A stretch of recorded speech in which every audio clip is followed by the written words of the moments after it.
भाई साहब आपका अमर सिंह। कहाँ रहते हो आप? मैं रहता हूँ मंजोरीपुर रास्ते पे, पुराना मकान बालाजी के पेलांग बीच मेरा गाँव बताओ, गाँव मरकबाद। क्या घटना भाई साहब?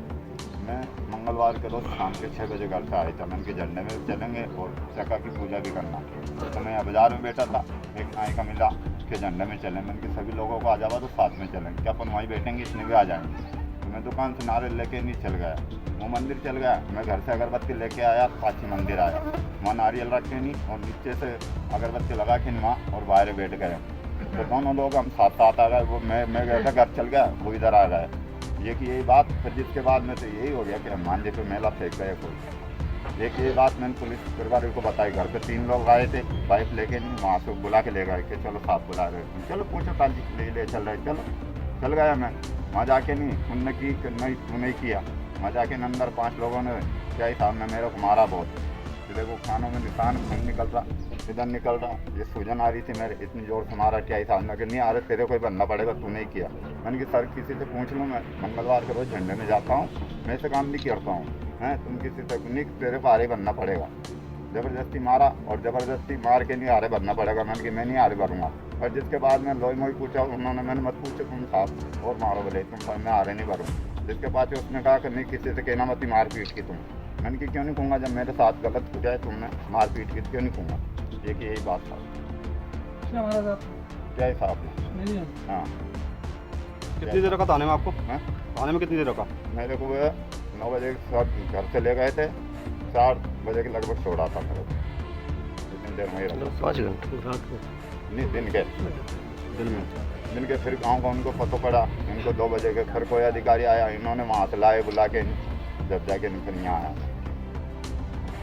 शर्मा मेरा नाम है। आपके कौन लगते थे? मेरे पिताजी शर्मा जी। पता क्या घटना?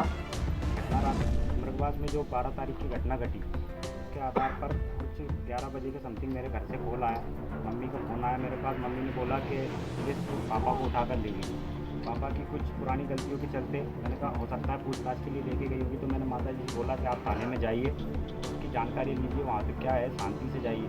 वो गए थाने में, मैंने अपने डिटेक्टिव से फ़ोन भी लगवाया, उन्होंने कहा यहाँ पे किसी को नहीं लाया गया। मम्मी को जब वहाँ पे पहुँची, उनको जानकारी के लिए पूछा गया तो पुलिस प्रशासन ने बोला कि यहाँ पे कैलाश शर्मा जी को नहीं लाया गया। और इसके बाद में माता जी मेरी रात्रि 2 बजे तक उठी रही। उन्होंने फिर फ़ोन लगाया, मैंने कहा अभी चले जाओ, सुबह या कुछ भी होगा जानकारी तो मैं बताऊँगा। माता जी मेरी 2 बजे घर पे आई हैं। इसके बाद दूसरे दिन पूरे दिन प्रदर्शन चला। 2 बजे अचानक से, सुबह माता जी गई तब भी कोई जानकारी नहीं दी। 2 बजे अचानक से 2 पुलिस वाले आते हैं, माता जी धरने पे थी। मोहल्ले वालों से पूछते ये लोग कहाँ गए, मोहल्ले वालों ने कहा वो धरने पे गए, वो चले गए। उसी आधार पर मम्मी ने मुझे फ़ोन लगाया कि दोबारा दो सिपाही आए थे, वो कुछ जानकारी। मैंने कहा वो पापा किस हालत में थे कि वो चड्डी और शर्ट में थे।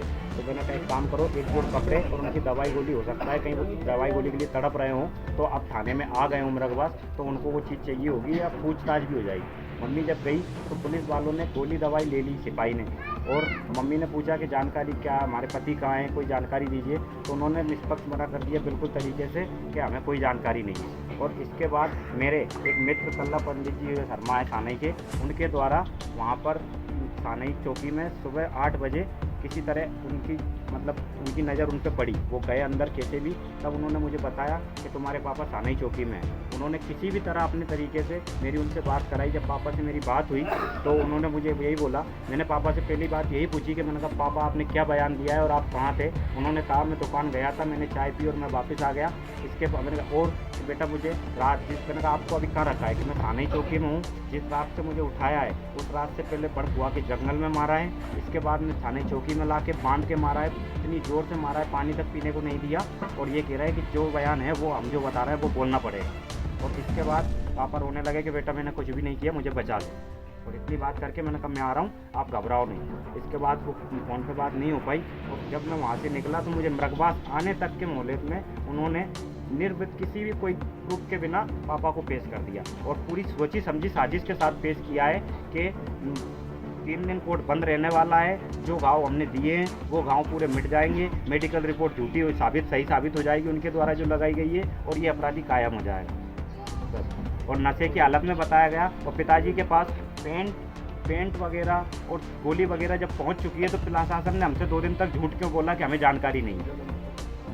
कौन पुलिस वाले का नाम है, जानते हैं उनका? ताराचंद दरोगा जी, जितेंद्र और राकेश करके 3 सिपाहियों का मुझे नाम याद है, जिन्होंने मुझे सूचना मिली कि ये लोग घर पे आए थे उठाने के लिए, और 3 अन्य सिपाही थे जिनकी मुझे अभी जानकारी नहीं है। इन तीनों सिपाहियों के, और उन पापा जी खुद बोल रहे हैं कि मैंने उनसे भी पूछा फ़ोन पे, क्या सिपाहियों को आपको जानकारी है कि किसने मारा है, कि मैं उनको शकल से जानता हूँ। वो तीनों जिस दिन से मुझे लाए यहीं हैं, और गाँव से कहीं से भी इनके पास फ़ोन आता है और ये मुझे मारते और बयान निकलवाते। तो आपके पिताजी से कौन के मोबाइल के माध्यम से बात हुई? ये जो कल्ला शर्मा पंडित जी हैं, ये स्वयं वहाँ मौजूद थे। इन्होंने मुझसे पूछा भी ये चीज़ कि किस मतलब कि कोई पहले चोट लगी थी क्या तुम्हारे पापा को? मैंने कहा नहीं, कोई चोट नहीं थी, घर पे अच्छे खासे थे, मैं दीपावली के कुछ दिन पहले ही घर से गया हूँ। तब उन्होंने देखा कि इनके हाथों में और पैरों में चोट है, और मैं अभी जस्ट उनसे मिल के आ रहा हूँ चांचोड़ा जेल से, जहाँ मात्र मुझे अकेले को मिलने दिया। मेरे साथ सरपंच साहब गांव के मौजूद थे, उनको भी नहीं मिलने दिया। और जब उन्होंने मेरे से बात करी तो मैंने उनसे एक पुत्र के नाते नहीं, एक समाज और हिंदू के नाते मैंने उनसे बात करी है कि जो सच्चाई है वो बताइए, पूरा समाज इसमें बदनाम है, पूरा समाज दाव पे लगा है। तब उन्होंने बोला है कि बेटा मुझे इस बारे में कोई जानकारी नहीं है। वो रोते रहे आंखों से और यही कहे कि मुझे पुलिस ने उठाया 11 बजे और मारा है। वो भाषण दे रहे थे, मैंने ये भाषण नहीं देंगे, मैंने कोई नहीं सुन रहा। मैंने यहाँ के मेरे जब मैं बैलन के बीच में जाके मैंने रोई बातें, जब उनसे कहीं मैंने मेरे कोई नहीं सुनना मेरी बातें। जब हमने मैडम से और उनसे बात करी, प्रियंका मैडम से और उनसे, उनमें से आप किसी को भी जानते जो लेके गए? मैं किसी को नहीं जानती। मेरे नाम से क्या, मैं पूरे गाँव में से किसी को बहुत कम जानती हूँ। मैं नाम से ही जानती हूँ, तो शकल से नहीं जानती, शकल से जानती हूँ तो नाम से नहीं जानती। मैं घर से बाहर जाती भी नहीं हूँ ज़्यादा। उनकी अगर गुनहगार होते ना तो मैं भी उनका साथ नहीं देती। मैं कभी नहीं देती, झूठ का साथ कभी नहीं दिया मैंने आज तक। और इस बार उनकी गलती नहीं है कि मेरे सामने बैठे हैं, मैं रात दिन में आखिर के सामने रह रहा है, मैं कैसे मान लूं? करी उनके खिलाफ भी कार्रवाई हो, वो बचने नहीं चाहिए बिल्कुल भी, और जो मेन मुजरिम तो बिल्कुल नहीं बचना चाहिए। मेरे पति को इंसाफ मिले बस। उस दिन वो घर पे कितने दिन रोके, मतलब कितनी देर रोके, और पूरे दिन से क्या कहाँ थे वो पूरे दिन घर पे ही थे। उस दिन 11 थी तो मेरे घर पे सामान लाने वाला कोई नहीं, मैंने सामान भी मंगाया, 2-3 देर में बाजार भी गए, मैं झूठ नहीं बोल रही हूँ। और वो जगह बाहर आके मैंने रंगोली वगैरह बनाई, घर में चौक वगैरह बनाया, तैयारी कर रही थी मैं पूरी।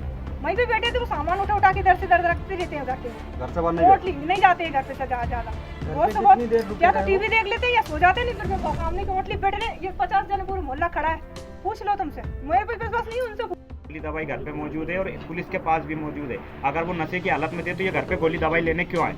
नशा करा देते उनको, जब वो स्मैक ही पी के कर रहे थे तो स्मैक पिलाते ना, गोली दवाई लेने क्यों आए? और पापा को दूसरे दिन गोली कैसे मिली फिर, जब पुलिस को पता नहीं था? और मुलजिम थे तो कितने दिन क्यों रिमांड पे रखा, किस आधार पे रखा? जब पिताजी मुलजिम थे तो पहले दिन बाजार बंद था, उसी दिन पेश करके मुलजिम करना चाहिए था। 3 दिन तक उनको रिमांड पे किस आधार पे रखा है?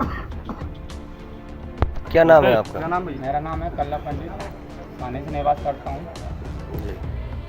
तो इनकी जो बात हुई है आपके मोबाइल के माध्यम से हुई जी। थी? मेरे मोबाइल के माध्यम से बात हुई। मैं चौकी गया था सुबह 7 या 8 बजे समथिंग। मैंने अंदर पीछे जहाँ कैमरे लगे हुए वहाँ पे तो उनको नहीं रखा गया, पीछे रखा गया जहाँ पे खाना बनता है वहाँ पे। तो वहाँ पे मैंने देखा तो नीचे बिठा रखा था उनको। तो वो क्या बोले पहचाने हुए आदमी, में आता जाता रहता हूँ यहाँ पे। तो उन्होंने कहा कि यार मेरे लड़के से बात करवाओ, तो मैंने इनकी बात भी करवाई है। उनके हाथों पे साहब यहाँ से लेके यहाँ तक जख्म है, यहाँ से लेके यहाँ तक मैंने देखा। और चलने की बस की नहीं थी। 3 दिन तक उनको ना खाना दिया गया ना पानी दिया गया। और इसमें जहाँ तक मेरे को याद है सानई चौकी के अलावा और भी अन्य जगह लेके गए हैं उनको। सानई तो सिर्फ वो 2 दिन रहे हैं, उसके अलावा 1 दिन या बांसड़ा चौकी जब वो कुमराज थाने में रखा गया हो, कहीं पे भी रखा गया हो। उनके साथ बहुत गलत हुआ, कहने का मतलब ये है। और वो निर्दोष भी हैं, और जो दोषी है उसको सजा मिले, निर्दोष कोई नहीं फंसना चाहिए। और पुलिस प्रशासन तो सिर्फ अपने सिर की उतार रही है कि उठा के फेंक दिया। ऐसा तो अभी मेरे पास की घटना आज गुनाह हो जाएगी तो वहाँ भी स्मेल पकड़ के ला के दे देंगे। तो कहाँ सानी चौकी में रखा गया? साने चौकी में रखा गया था। कितने दिन तक रखा गया? सर साने चौकी में 2 दिन रुके हैं वो। अच्छा। 13 और 14 और 12 की नाइट वो वांसड़ा चौकी में था। अच्छा अच्छा। जहाँ के थाने पर चौकी प्रभारी जी अपने जगदीश जाटव। तो बांसड़ा चौकी में भी रहे? हाँ जी, 1 दिन 1 रात। मैं ये चाहता हूँ कि ये जो तीनों घटनाएं हैं, इन तीनों घटनाओं में एक ही अपराधी है। और अगर एक ही अपराधी है तो फिर ये शिवलिंग की जो पिंडी को ले गए, अगर मुख्य आरोपी अगर यही है तो फिर ये सारी चीज़ें सामने आना चाहिए, पक्का प्रूव होना चाहिए। प्रशासन ऐसे ही झूठे किसी भी इंसान को उठा के ऐसा न फंसाए। और हम ये चाहते हैं कि पूर्ण हिंदू समाज की जो भी आरोपी है जो भी इस घटना को अंजाम दे रहा है, अगर आज वो नहीं पकड़ा गया तो फिर वो कल से वापस वो वारदात करेगा, वापस यहाँ पे पहले से HM हिंदू मुस्लिम यहाँ पे पहले से ही है। ये सारी घटनाओं में किसी न किसी का हाथ है। मैं तो ये निवेदन कर लूँगा शासन और प्रशासन से कि जो मेन मुलजिम है उसको सामने लेके आए, तब जाके ये पूरी हिंदू समाज संतुष्ट हो पाएगी। अगर ये भी है तो फिर इसमें जो जितने पक्के प्रूफ लाके थे, इस चीज़ से अभी जनता बिल्कुल असंतुष्ट है। और अगर ऐसा नहीं हुआ है, 10 दिन का अल्टीमेट शासन प्रशासन और हमारे विधायक महोदय ने भी इस चीज़ के लिए बोला है कि अगर ये सारी चीज़ें खुलासा नहीं होंगी तो वे खुद स्वयं भी यहाँ पे आएंगी। और इस घटना को अगर मतलब ये अगर नहीं हुआ तो हम 25 तारीख तक इंतजार करेंगे। 26 से उग्र आंदोलन चालू होगा, जिसमें इन सभी को जवाब देना बड़ी मुश्किल पड़ जाएगा। इसलिए मैं एक ही प्रार्थना करता हूँ कि मुख्य आरोपियों को पकड़ा जाए। मैं लालू कुमार सेन, संयुक्त सचिव सनातन धर्म समिति मृगवास, आदरणीय दीपक जी चौरसी, अध्यक्ष सनातन धर्म समिति मृगवास, राजेंद्र जी सोनी जो सचिव हैं सनातन धर्म समिति मृगवास के। चूँकि विगत 10 से 12 दिनों में 3 घटनाएं हुई और पुलिस द्वारा केवल अंतिम जो घटना थी उसमें तत्कालीन कार्रवाई करके कैलाश शर्मा नामक व्यक्ति को मृगवास के निवासी हैं उनको पकड़ के आरोपी बनाया। समिति या हिंदू धर्म या समस्त हिंदू समाज ये नहीं चाहता कि किसी भी आरोपी को बख्शा जाए। आरोपी किसी भी जाति किसी भी धर्म का हो, सख्त से सख्त कार्रवाई की मांग समिति उससे करती है। परंतु उतनी ही सख्ती से सनातन धर्म समिति मृगवास ये भी कहती है कि किसी भी निर्दोष व्यक्ति पर कार्रवाई नहीं। पुलिस द्वारा कैलाश शर्मा जी को पकड़ करके जैसे उनके घर वालों और हम लोग उस समय थाने में FIR करवा रहे थे इस घटना की, उसी समय उनकी पत्नी पहुंची थी कि हमारे पति को लेके आए हैं, लेकिन वहाँ पे कैलाश शर्मा जी को नहीं लाए। इस बात की गवाह हम लोग उसी समय वहाँ थे। 2 से 3 दिन तक उनका पता नहीं चला और फिर अचानक पुलिस प्रकट करती है उनको कि ये दोषी हैं। तो पहला प्रश्न तो बनता है कि 2 से 3 दिन कैलाश शर्मा जी कहाँ थे और पुलिस ने उनके साथ इतनी मारपीट यदि की तो क्यों की। दूसरा एक समिति का बड़ा प्रश्न है कि जो सबसे पहली घटना थी जिसके विषय में माननीय पुलिस अधीक्षक महोदय ने आज सुबह ही SIT गठित की है, मेडी के सामने जो एक शिवालय है वहाँ से शिवलिंगों को तोड़ के ले जाने का सबसे पहला प्रकरण 3 तारीख का था। उसमें पुलिस ने क्या कार्रवाई की? अगर पुलिस अपना काम इतना उत्कृष्टता से कर रही थी कि अंतिम घटना के 2 दिवस के अंदर उनने चोर पकड़ लिया और अपराध पकड़ लिया, तो फिर उसी पुलिस द्वारा 3 तारीख की घटना में आरोपी क्यों नहीं पकड़ा गया? क्या पुलिस अंतिम प्रकरण में अपनी चतुराई दिखा रही थी? पुलिस द्वारा प्रथम प्रकरण में चतुराई क्यों नहीं दिखाई गई अपनी? क्यों? क्योंकि ऐसा था, अगर पहली घटना में वो लोग किसी को अपराधी बनाते तो सारा जन समुदाय उनसे शिवलिंग जब्ती के बाद कहता कि यदि चोर पकड़ा है, चोर का माल कहाँ है, चोरी का माल कहाँ है। इसलिए उन्होंने उस विषय में अभी तक कार्रवाई नहीं की। समिति द्वारा उसी समय से लगातार बाजार बंद सभी व्यापारियों के द्वारा स्वेच्छा से रखा गया। समिति द्वारा लगातार धरना गया, क्षेत्र द्वारा पूर्ण समर्थन किया गया। समस्त हिंदू समाज एक साथ खड़ा है। हम लोग चाहते हैं कि किसी भी व्यक्ति द्वारा जो ये कृत्य किया गया उसे कठोर से कठोर दंड मिले, लेकिन कोई निर्दोष ना बचे। एक और बड़ी चीज़, हमारे द्वारा पुलिस से तत्काल पूछा गया कि आपने कैलाश शर्मा को तीसरी घटना में पकड़ा और आरोपी बनाया, तो कैलाश शर्मा से क्या पिछली 2 घटनाओं के बारे में आपने पूछताछ की? स्वाभाविक मानव स्वभाव बनता है कि तीसरी घटना का व्यक्ति पकड़ा है और अधिकांश व्यक्ति मान रहे हैं कि तीनों घटनाओं में एक ही व्यक्ति हो सकता है। तो पुलिस द्वारा हमें बताया गया कि नहीं, हमने पिछली दोनों घटनाओं के विषय में कैलाश से कोई चर्चा नहीं की। तो क्यों नहीं की गई? बड़ा प्रश्न बनता है। तो हम लोग चाहते हैं किसी भी निर्दोष पे कोई कार्रवाई ना हो और दोषी चाहे कोई भी हो, मैं स्वयं क्यों ना हूँ, दोषी पे कठोर से कठोर कार्रवाई हो। किसी भी निर्दोष को ना फंसाया जाए और दोषी को किसी भी स्थिति में ना छोड़ा जाए। हम लोग अभी माननीय जिलाधीश महोदय, माननीय विधायक महोदय के अनुसार जैसी उनने बात कही है, 10 दिन के लिए आंदोलन समाप्त नहीं कर रहे हैं। आंदोलन अपने स्तर से चलेगा, लेकिन सभी की सहमति से कार्य कर रहे हैं और 10 दिन के अंदर यदि उन 2 घटनाओं का साक्ष्य सहित पूर्णतः खुलासा और इस घटना के संदर्भ में जो आरोपी है उनके विषय में पक्के सबूत अगर नहीं मिलते हैं तो 10 दिन के बाद हम लोग उग्र आंदोलन करेंगे, जो पूरे विधानसभा से प्रारंभ होकर के और राज्य स्तरीय होगा। और हम लोग पहली घटना का जो आरोप है उसको तभी मानेंगे जब चोर के साथ चोरी गई शिवलिंग जब्त होगी और पुलिस उसे माननीय न्यायालय के समक्ष प्रस्तुत करेगी। और आरोपी बना, आरोपी के साथ शिवलिंग जब तक नहीं आएगा हम उस घटना में किसी भी चोर को चोर नहीं मानेंगे, क्योंकि चोर के साथ चोरी का माल विधिवत रूप से हमें चाहिए।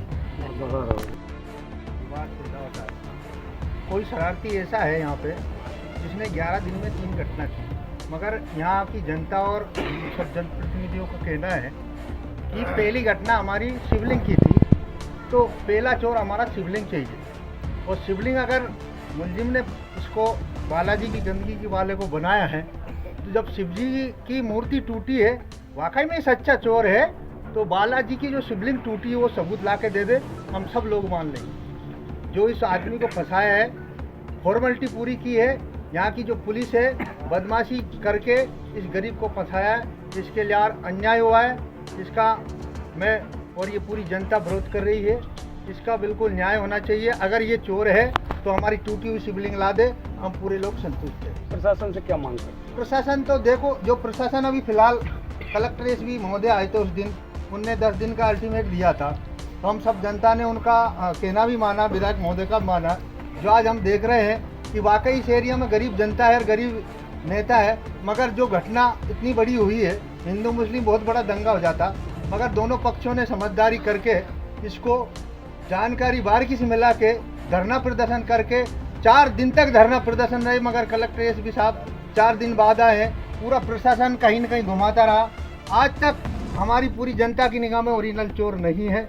अगर ओरिजिनल चोर है तो शिवलिंग ला के हमें दे, हम बिल्कुल ओरिजिनल चोर मानेंगे। क्या धरना आगे भी जारी है? बिल्कुल, अभी हमारा अल्टीमेट है कि हम 25 कलेक्टर महोदय और एसपी साहब के कहने पे, विधायक महोदय कहने से हमने रोड जाम था वो हटाया है। अगर ओरिजिनल चोर 10 दिन के अंदर अगर नहीं देते, स्वयं कलेक्टर साहब कह के गए हैं कि हम 10 दिन के समय दो, तो हम प्रशासन को 10 दिन का समय के लिए इजाज़त देते हैं। मगर जो हमारा ओरिजिनल चोर है वो हमें चाहिए किसी भी कीमत में। अगर अभी तो आंदोलन छोटा है, हम उग्र आंदोलन करेंगे। हम उग्र आंदोलन ऐसा करेंगे कि हम हाईवे तक जाम करवा देंगे। पूरी हिंदू धर्म की सबसे बड़ी नाक है, बालाजी हमारे सबसे बड़े कुल के देवता हैं। हम हिंदू धर्म का अपमान नहीं होने दे। जो भी ओरिजिनल चोर है उसे सामने खड़ा कर दे पुलिस, हम संतुष्ट हो जाए। देखिए, दिनांक 2 नवंबर, 10 नवंबर, 12 नवंबर को लगातार 3 ऐसी घटनाएं घटी जिनकी जितनी भी निंदा की जाए। एक घटना में भगवान के शिवलिंग को तोड़ कर ले गए, नाग देवता को ले गए। दूसरी तीसरी घटनाओं में भगवान के ऊपर मेला फेंका गया या मेला रख दिया गया। ये ऐसी घटनाएं हैं ये जिनकी जितनी निंदा की जाए उतनी ही कम है। और हमारी तो ये मांग है कि अपराधी कोई भी हो, अपराधी की कोई जाति नहीं होती, अपराधी का कोई धर्म नहीं होता, अपराधी अपराधी होता है। तो जो भी अपराधी हो, हम अपराधी का पक्ष नहीं करते, लेकिन जो वास्तविक अपराधी है, जो सही अपराधी है, उसको कार्रवाई हो, उसको दंड दिया जाए। अब तक का जो घटनाक्रम बना है उससे ये निष्कर्ष निकलता है कि सारी जन भावनाएं, सारे क्षेत्र के लोगों की भावनाएं और मृगवास क्षेत्र के लोग, जिन पंडित जी कैलाश जी को आरोपी बनाया गया है, उनको यहाँ के लोग तो जानते हैं। तो ये लोग तो स्वाभाविक है कि उनके स्वभाव से, उनकी प्रकृति से, उनकी दिनचर्या से परिचित हैं, तो यहाँ के लोगों को तो स्वाभाविक रूप से विश्वास है ही नहीं। लेकिन क्षेत्र में जहाँ जहाँ ये खबर पहुँच रही है, वहाँ कोई ये मानने के लिए तैयार नहीं है कि ये कार्य पंडित कैलाश शर्मा जी कर सकें। और क्योंकि हम ये भी मानते हैं कि कानून भावनाओं से नहीं चलता, कानून कानून से चलता है। भले ही हमारी जन भावनाएं पंडित जी के साथ हैं, लेकिन कानून अपना काम करेगा। लेकिन कानून के द्वारा भी तो पंडित जी के खिलाफ कोई पुख्ता सबूत अभी तक प्राप्त नहीं हुए हैं। तो हम तो यही मांग करते हैं कि पंडित जी के ऊपर जो केस लगाया गया है वो केस वापस लिया जाए और पंडित जी को बाइज्जत रिहा किया जाए। धन्यवाद।